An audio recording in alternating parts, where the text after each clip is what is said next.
What's up, everybody? I saw something pop up yesterday while I was scrolling through Reddit, but I just kind of wanted to give it 24 hours or so, just to make sure it's something that has credibility and isn't being made up to get clicks.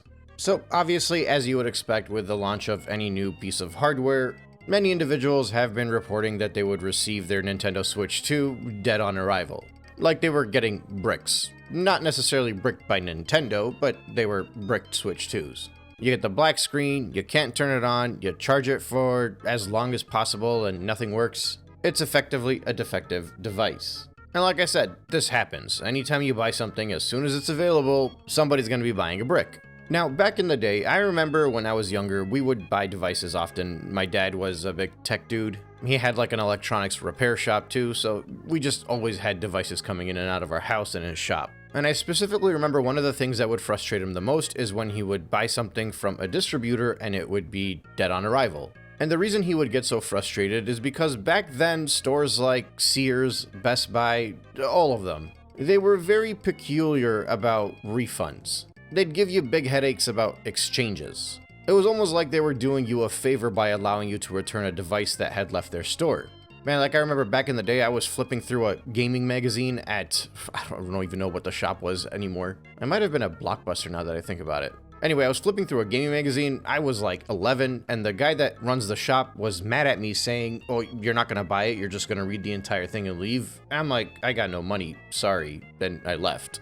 Mind you, this whole thing lasted like 90 seconds. But still, the way that people used to treat customers back then, it was very much like, you touched that thing, you bought that thing, it's your problem now, don't bring it back to me. And it would just be a long, drawn-out battle to see if you can get a refund, and more often than not, you'd end up with a warranty battle, and with the warranty going through the manufacturer, you're sending letters in the mail at this point because emails are just foreign to the generation. Over time, however, things got easier. So now, for example, there's probably thousands of scalpers out there going to return their Switch 2, if not tens of thousands. Maybe not even just scalpers, maybe people who bought the Switch 2 realized it was a ripoff and decided to go back to the store to return it. And as long as you're within that return window, even if the console was opened up, all the wires were taken out, all of the packaging is damaged, it'll take you like 4 or 5 minutes in line at Best Buy, Walmart, wherever you're returning it to, and you're gonna get your money back. Not even store credit, you're getting a straight refund to the credit card or cash, however you paid.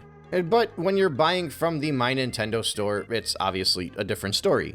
So you know how people always like to joke and say that Nintendo is very backwards in the way that they operate? This is a prime example of that. Nintendo still operates as if they are a ma and pa shop from the 90s.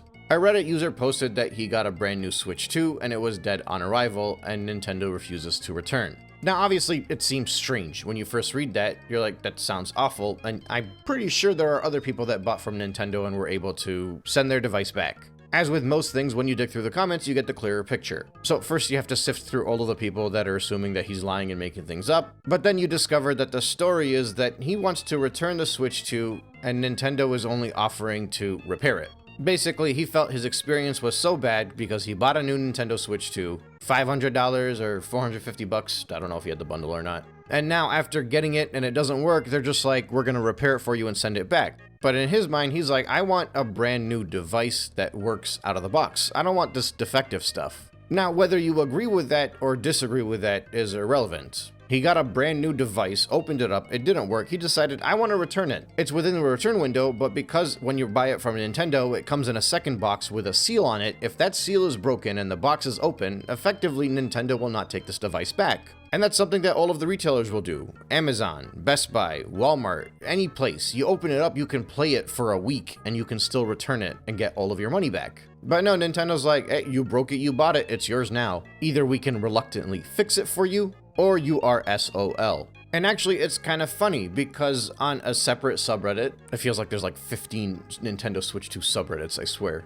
Another user mentioned that he bought one from Amazon, picked it up at Whole Foods, got home, booted it up, and it would not turn on. Charged it for 30 minutes, tried fiddling around, holding the power button for 20 to 30 seconds, connected the dock, still nothing. So you know what he did?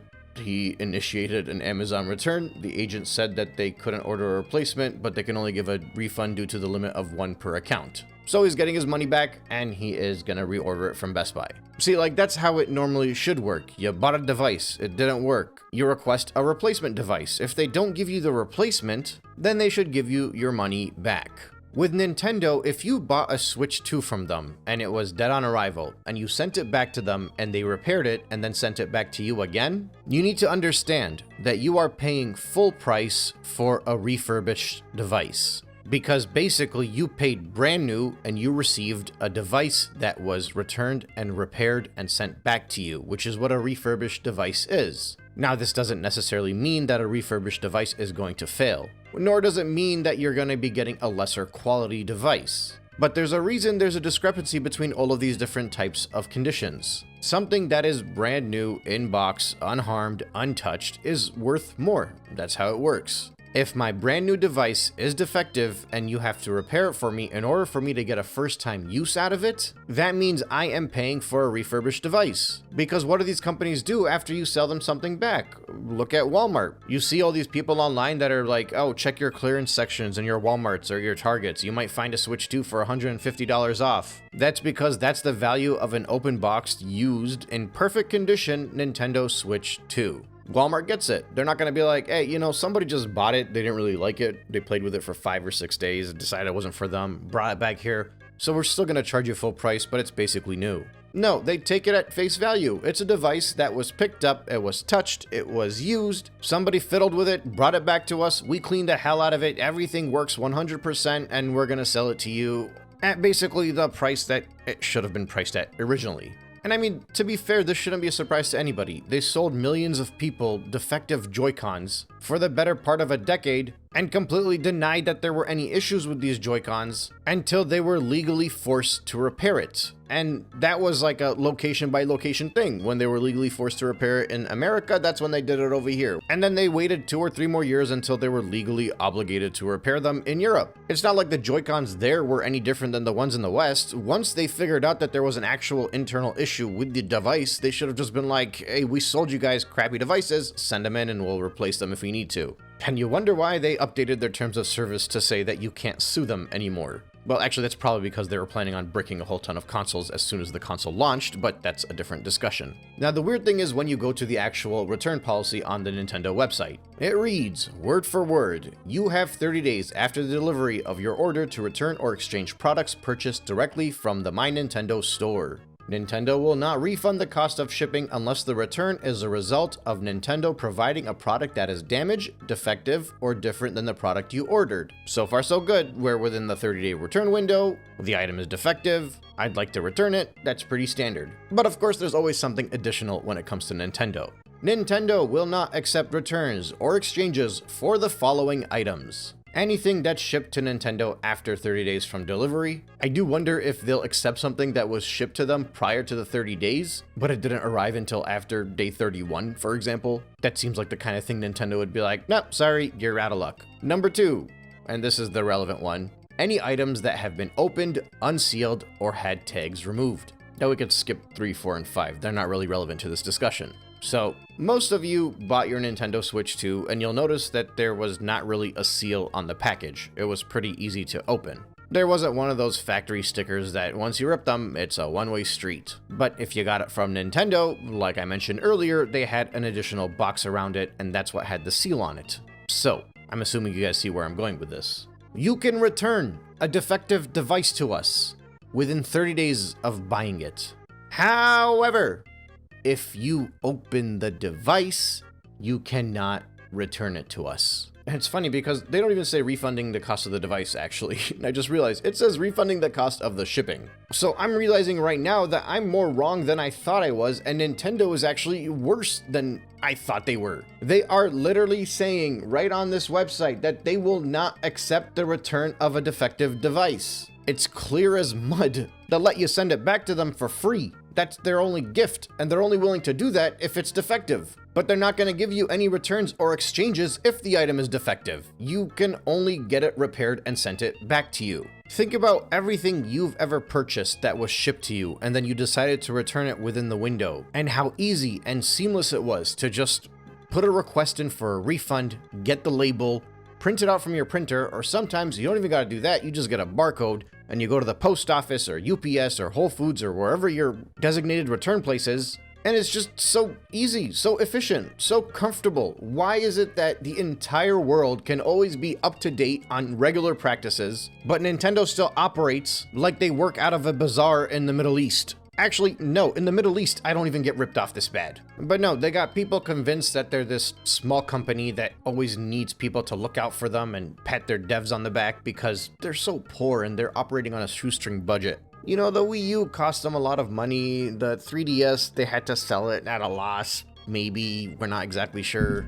So they're realistically still trying to make up for it. Plus inflation, right? Inflation isn't inflating. So we need them to make money so they can give us good games. We can't just expect them to return everybody's defective device. That would be absurd. They would go broke. They would go under. Who would make my Donkey Kong game? I don't know. This is just pure BS from this company. Is it new behavior from Nintendo? No, but it is the first time that they're doing this while their device is as expensive as PlayStation's, so it's harder to forgive. You can't behave like the budget company while charging the premium prices. That's just not the rule anymore. Because in the previous gen, we could forgive a lot of the BS because it's like, whatever, it's, you know, the kids' console, fine, cheaper. But now, stuff like this, you gotta get it up to par. It's unforgivable. And speaking of unforgivable, we are still 2-3 days away from August 1st. Remember, it's already been confirmed that the Canadian prices for Nintendo Switch Online have all gone up. They're going to be renewed at a higher rate than they were previously. And we're still crossing our fingers and hoping that maybe they're lowering the prices of all the Switch 1 stuff because they told us there was going to be a price adjustment in Canada by August 1st. And we don't know, maybe it's going down. It's a new console generation after all. Normally the previous generation goes down. I'm being sarcastic, obviously. This thing is going to go up in price in 3 days. Everybody just wait for that. And of course it is, because we are not in a new generation of Nintendo. This is still just the Switch generation. The Switch 2 is the Switch Pro. The Switch 1 library is all the Switch 2 has to offer, and people are getting their devices banned for playing games that came out last gen, which is the first time I think that's ever happened, because normally people have moved on by now and Nintendo wouldn't waste their time on the previous generation. But of course, they need the Switch 1 games in order to have a library for the Switch 2 because people have nothing to play, it seems. Anyway, I think that's all I got for now.